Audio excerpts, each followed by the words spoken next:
নমস্কাৰ আজিৰ ভিডিঅ'ত আমি আলোচনা কৰিম LPUPৰ 4500 আছামিজ মিডিয়ামৰ দুখন জিলাৰ কাট অফৰ বিশ্লেষণ আপোনালোকৰ সুবিধাৰ কাৰণে আমি প্ৰথমতে আছামিজ মিডিয়ামৰ LP পাৰ্টটোৰ আলোচনা কৰিম পৰৱৰ্তী সময়ত আমি আপাৰ প্ৰাইমেৰী বিলাকো আলোচনা কৰিম গতিকে প্ৰথমতে আমি চাই লওঁ বঙাইগাঁও জিলাখন লৈছো বঙাইগাঁও জিলাত আছামিজ মিডিয়ামত LPত আনৰিজাৰ্ভড আছে 28টা পোষ্ট OBC MOBC 10টা টি টাইপছৰ ক্ষেত্ৰত 6টা SCৰ ক্ষেত্ৰত 7টা ST প্লেইনছত 10টা আৰু ST হিলছত 8টা PWDত 6টা মুঠ 75টা পোষ্ট আছে 75 আমি যদি চাওঁ বঙাইগাঁও জিলাখনৰ ক্ষেত্ৰত OBC MOBCত 2023 চনত 12টা পোষ্ট আছিল কিন্তু 5500 ক্ষেত্ৰত পোষ্ট নাছিল গতিকে 5500 যেহেতু পোষ্ট নাই গতিকে ইয়াত এক্সপেক্টেড কাট অফ এতিয়া আমি তাৰ কাৰণে আমি 2023 চনৰ খিনি চাব লাগিব 2023 ত পুৰণি পদ্ধতি মতে হৈছিল 205 গতিকে 205.938 আৰু এতিয়া বঙাইগাঁও জিলাত OBC MOBC 10টা পোষ্ট আছে গতিকে পোষ্টৰ সংখ্যা যেহেতু কম গতিকে কাট অফটো কিছু বেছি যাব বুলি সকলোৱে ভাবিছে আৰু যিসকল প্ৰাৰ্থীৰ নম্বৰ বেছি আছে তেওঁলোকে আবেদন কৰিছে গতিকে আমি যদি চাওঁ 4500 ক্ষেত্ৰত যি 10টা পোষ্ট আছে সেই 10টা পোষ্টৰ ক্ষেত্ৰত OBC MOBCত বঙাইগাঁৱত 62.8 এটা সেফ স্কোৰ হ'ব পাৰে আৰু ওমেন ৰিজাৰ্ভেশ্যনৰ ক্ষেত্ৰত 63.2 গতিকে এনে ধৰণৰ হ'ব পাৰে যেহেতু পোষ্টৰ সংখ্যা কম গতিকে 62.8 10টা পোষ্টৰ কাৰণে আৰু 63.2 ওমেন ৰিজাৰ্ভেশ্যনৰ ক্ষেত্ৰত হ'বগৈ পাৰে গতিকে যিসকল প্ৰাৰ্থী 62.8 ৰ ওপৰত আছে বা 63.2 ৰ ওপৰত আছে তেওঁলোকে সুৰক্ষিত জোনত আছে বুলি ধৰিব পাৰিব ইয়াক আপোনালোকে কাট অফ বুলি নধৰি এক বিশ্লেষণ বুলিহে ধৰি ল'ব এতিয়া আমি চাওঁ SCৰ ক্ষেত্ৰতো যদি চাওঁ 5500 পোষ্টৰ ক্ষেত্ৰত পোষ্ট নাছিলে গতিকে আমি প্ৰথমতে 2023 চনৰটো চাব লাগিব 213.627 টপ অফ দি টেবুলত আছিলে 2023 চনৰ মেৰিট লিষ্টত কাট অফটো 200 ৰ তলত আছিলে পুৰণি পদ্ধতিৰ মতে 199.083 আছিল গতিকে 4500 পোষ্টৰ ক্ষেত্ৰত আমি SCৰ ক্ষেত্ৰত কাট অফ কেনে ধৰণৰ হ'ব পাৰে এটা 58.2 এটা সেফ স্কোৰ হ'ব পাৰে 7টা পোষ্ট আছে যেহেতু পোষ্টৰ সংখ্যা কম গতিকে কাট অফটো ডেফিনেটলি কিছু হাই যাব বুলি ক'ব পাৰি 58.2 এটা সেফ স্কোৰ হ'ব পাৰে ওমেন ৰিজাৰ্ভেশ্যনৰ ক্ষেত্ৰত 58.8 এটা সুৰক্ষিত জোন হ'ব পাৰে আৰু এতিয়া আমি চাম ST হিলছৰ ক্ষেত্ৰত 5500 পোষ্ট নাছিলে 4500 8টা পোষ্ট আছে এতিয়া ST হিলছৰ ক্ষেত্ৰত পোষ্টৰ তুলনাত মানুহৰ সংখ্যা কম হয় গতিকে 54.5 to 55 এটা সুৰক্ষিত নম্বৰ হ'ব পাৰে ST হিলছৰ ক্ষেত্ৰত PWDৰ ক্ষেত্ৰত 5550টাত কাট অফ আছিলে 53.880 আৰু 4500 6টা পোষ্ট আছে গতিকে আমি আশা কৰিব পাৰো 55.5 to 56 এটা সেফ স্কোৰ হ'ব পাৰে PWD ক্যান্ডিডেটৰ কাৰণে আৰু ST প্লেইনছৰ ক্ষেত্ৰত যদি আমি চাওঁ 2023 চনত 24টা পোষ্ট আছিলে আৰু টপ অফ দি টেবুল আছিলে 196.024 কাট অফ আছিলে 188.133 পুৰণি পদ্ধতি মতে আৰু 5550টা পদত কাট অফ আছিলে 55.210 আৰু ওমেন ৰিজাৰ্ভেশ্যনৰ ক্ষেত্ৰত 55.820 এটা 4500 পোষ্ট তাত 10টা পোষ্ট আছে গতিকে এক্সপেক্টেড কাট অফ আমি যদি চাওঁ তেনেহলে কিছু 5500 কৈ কিছু বাহিব বুলি আমি আশা কৰিব পাৰো গতিকে 56.5 এটা সেফ স্কোৰ হ'ব পাৰে ওমেন ৰিজাৰ্ভেশ্যনৰ ক্ষেত্ৰত 56.8 এটা সেফ স্কোৰ হ'ব পাৰে ST প্লেইনছৰ ক্ষেত্ৰত আনৰিজাৰ্ভৰ ক্ষেত্ৰত কাট অফ 2023 চনত 39 পোষ্ট আছিলে আৰু টপ অফ দি টেবুল আছিল 231.133 যেটো যথেষ্ট হাই আছিলে কাট অফ আছিলে 215 পুৰণি পদ্ধতিটো যথেষ্ট হাই কাট অফ আছিলে 2023 চনত আৰু 5550টা পদত কাট অফ হৈছিলে 63.866 আৰু ওমেন ৰিজাৰ্ভেশ্যনৰ ক্ষেত্ৰত 65.232 আৰু 4528টা পোষ্ট আছে আনৰিজাৰ্ভৰ ক্ষেত্ৰত গতিকে আমি আশা কৰিব পাৰোঁ যিসকল প্ৰাৰ্থী 64.5 আছে তেওঁলোক আনৰিজাৰ্ভৰ ক্ষেত্ৰত এক সেফ জোনত আছে বুলি ধৰিব পাৰোঁ আৰু ওমেন ৰিজাৰ্ভেশ্যনৰ ক্ষেত্ৰত 65.4 এটা সুৰক্ষিত জোন হ'ব পাৰে এতিয়া আমি আহিছোঁ দৰং জিলাৰ ক্ষেত্ৰত দৰং জিলাৰ ক্ষেত্ৰত যদি আমি চাওঁ 2023 চনত OBC MOBC 35 পোষ্ট আছিলে আৰু 5524 পোষ্টৰ সংখ্যা কমিলে গতিকে 4500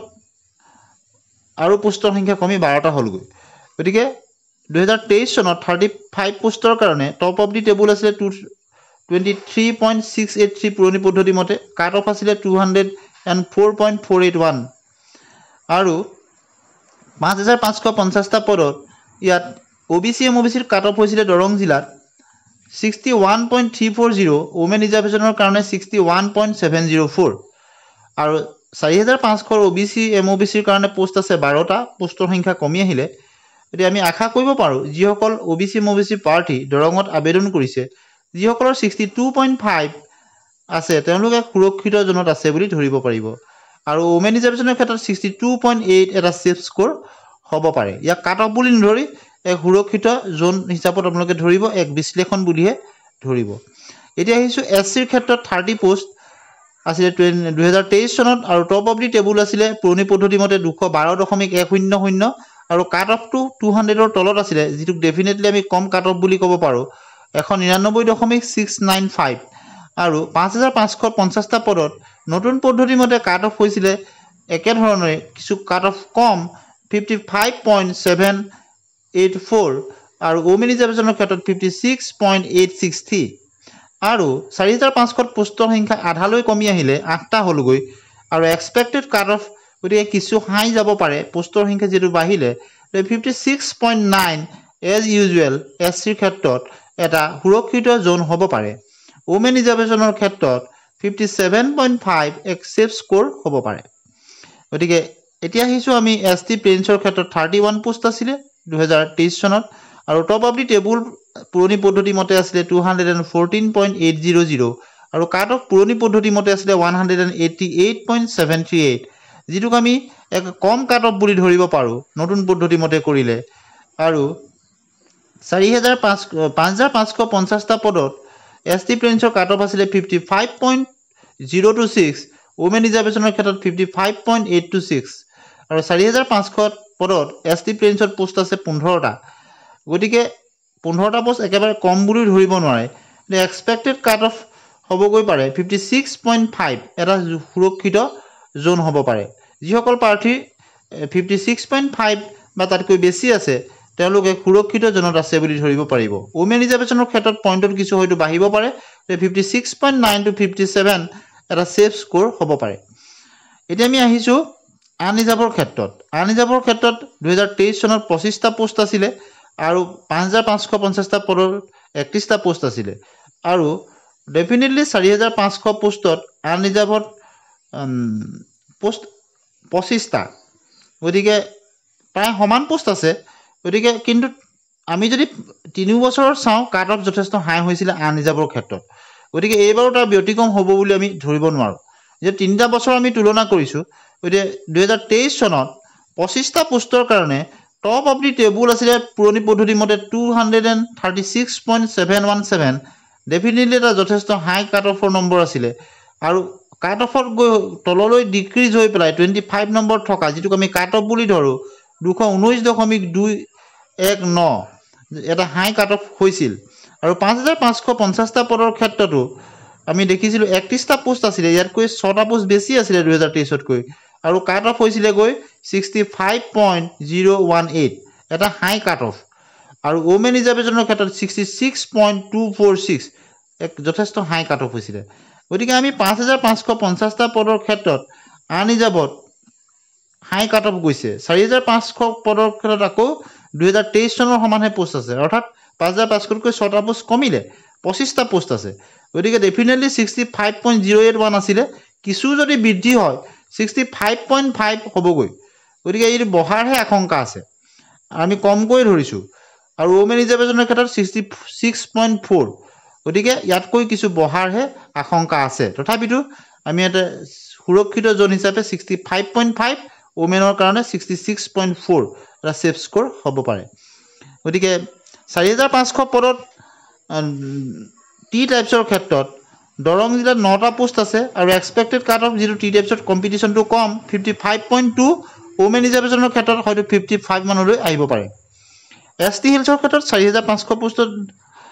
7টা পোষ্ট আছে এছ টি হিলছত আৰু এক্সপেক্টেড কাট অফ 54+ থকা প্ৰাৰ্থীসকল তেওঁলোক ছেফ জোনত আছে বুলি ধৰিব পাৰিব। PWDৰ ক্ষেত্ৰত 4500ত 6টা পোষ্ট আছে আৰু এক্সপেক্টেড কাট অফ 56.5 টু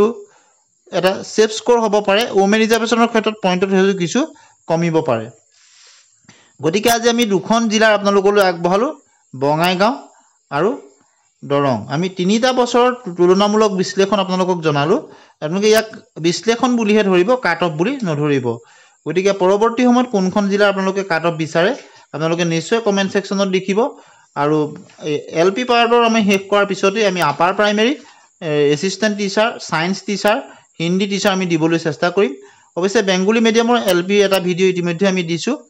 আৰু পৰৱৰ্তী সময়ত অন্যান্যখিনিও আমি দিবলৈ চেষ্টা কৰিম। আৰু DEEৰ LP UP পদৰ লগত জড়িত যিকোনো আপডেট অহাৰ লগে লগে ডকুমেণ্ট ভেৰিফিকেশ্যনৰ সম্পৰ্কত আপোনালোকক জনাবলৈ চেষ্টা কৰিম। আমাৰ চেনেলৰ লগত সংযুক্ত হৈ থাকিব আৰু ভিডিঅ'টো যদি ভাল পাইছে লাইক কৰিব, বন্ধু বান্ধৱীলৈ শ্বেয়াৰ কৰিব, আপোনালোকৰ মতামত ভদ্ৰভাৱে নিশ্চয় জনাব। ধন্যবাদ।